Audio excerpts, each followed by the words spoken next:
वनचारुभक्षणम् उमासुतं शोकविनाशकारकम् नमामि विघ्नेश्वरपादपङ्कजम् नमामि विघ्नेश्वरपादपङ्कजम् श्रीपुष्पगन्धौवाच पारन्दे परमविदुषो सदसि स्तुतिर्ब्रह्मादीनामपि तदवसन्ना स्वयि गिरा अथा वाचा सर्वा स्वमति परिणाममति गृणन् ममापेशस्तोत्रे हरनिरपवाद परिकर अतीतवन्दानां तव च महिमा वाङ्मनसयो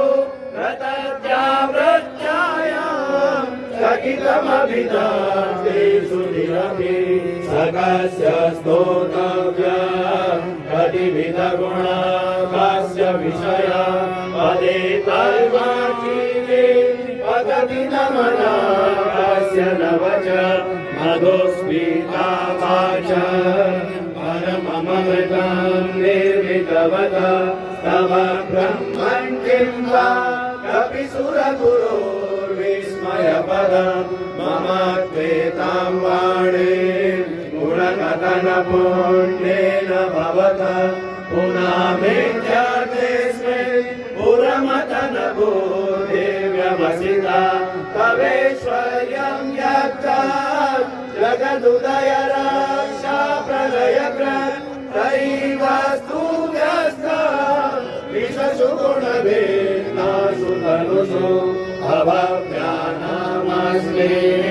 वरदरमणि यामरमणि विहन्तुं व्याक्रोशि विदधतये के गणधिया विमीहा किं काय सकलु किमुपाय श्रीभुवन किमाधारो दाता सजति किमुपादान इति च अतर्क्यैश्वर्यै त्वयि यनवसरदो सोहतधिया कुतकोऽयं काक्षे मुखरयति मोहाय जगत अजन्मानो लोका किमवयवगान् गोपि जगता मनिष्ठातारं किं भवविधिरनाद्य भवति अनीशो वा कुर्यात् भुवनजनने परिकरो यतो मन्दस्त्वं प्रत्यमरवरसंशैलतरिमे त्वयि साङ्ख्यं योगा पशुपतिमतं वैष्णवमिति प्रभिन्ने प्रस्थाने परमिदमदः पत्यमिति च रुचीनां वैचित्र्या रजकुटिलनानापथजुषां नृणामेको गम्य त्वमसि पयसा मर्णव इव महोक्षखट्वाङ्गां हरशुरजिनां भस्मफणिनां कपालं चेतीया तव वरदतन्त्रोपकरणं सुरास्तां तां वृद्धिं नदति च भवद्रोप्रणिहिता न हि स्वात्मा रामं विषयमृगतृष्णा भ्रमयति ध्रुवं कस्मिन् पुरमथनते विस्मित इव सुवञ्जिह्वे त्वां न खलु ननु द्रष्टा मुखरथं तवेश्वर्यं यज्ञा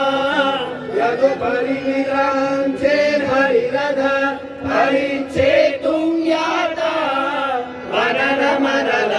स्कन्दवपुषा ततो भक्ति श्रद्धा वरगुरुगृहाद्यां गिरिशय स्वयं तस्तेताभ्यां तव किमनुव्रतेन फलति अयत्नादापाद्य विभुवनमवेदव्यतिकरं रसास्यो यन्माहु नव्रतरणकाण्डो परवशं शिरः पद्माश्रेणी रचितचरणाम्बो स्थिराय स्वल्पत्वे त्रिपुरारवे स्फोटितमिदम् अमुष्य त्वत्सेवा समधिगतसारम् भुजवनम् बलाच्चेदासेऽपि परदिवसतो विक्रमयत फलव्यापाकाले जलसचलिताङ्गोष्ठशिरसि प्रतिष्ठात्वय्यासे ध्रुवमुपचितो यतिकर यदन्धे स्तोत्राम्नो वरदपरमो चेदपि सति मनश्चक्रेवाणिनम् अनुपम्यं मनोहारि शिवमीश्वर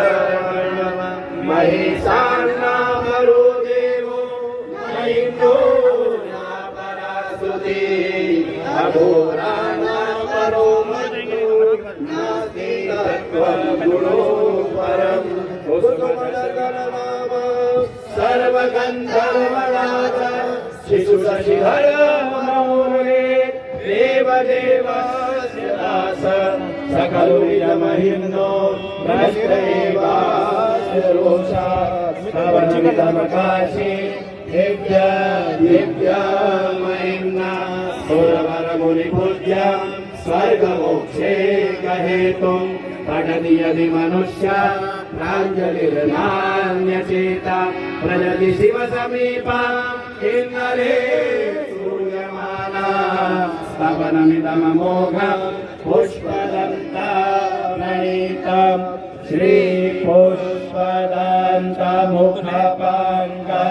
श्रीपुष्पदन्तमुखपङ्कजनिरगतेन स्तोत्रेण किल विषहरेण हर प्रियेण कण्ठस्थितेन पठितेन समाहितेन सुप्रीणितो भवति भूतपतिर्महेश इत्येषां वाङ्मयी पूजा श्रीमच्छङ्करपादयो अर्पिताङ्गेन देवेशः प्रियतां मे सदा शिव तव तत्त्वं न जानामि कीदृशोऽसि महेश्वर यादृशोऽसि महादेव तादृशाय नमो नमः एककालं विकालं वा त्रिकालं यः पठेन्नर सर्वपापविनिर्मुक्ता शिवलोके महीयते यदक्षरं पदं भ्रष्टं मात्राहीनं च यद्भवेत् तत्सर्वं क्षम्यतां देव प्रसीद परमेश्वर अन्यथा शरणं नास्ति त्वमेव शरणं मम तस्मात् कारुण्य भावेन रक्ष रक्ष महेश्वर सिन्धुरस्फुरत्वगुत्तरीयमे दुरि मनोविनोदमदभुतं बिभर्तु भूतभर्तरि सहस्रलोचन प्रभत्य शेषलेखशेखर प्रसूनदोरिधोरणि विधूसराङ्गिपीठभु भुजङ्गराजमालया निबद्धजाटजूटक श्रिये चिराय जायतां चकोरबन्धुशेखर ललाटचर्ज्वलज्वल धनञ्जय स्फुलिङ्गव निपीतपञ्चसायकं नमं निलिम्पनायकं सुधामयूखलेखया विराजमानशेखर महाकपालिसम्पदे शिरोधैमरतमाणि हार हार हार महादेव पुलुर्बेलिया हिमरतवाणि हार हार हार महादेव हार सदा वसन्तं हृदयारविन्दे भवां भवानी सहितं नमामि मन्दारमाला कुलिकालकाये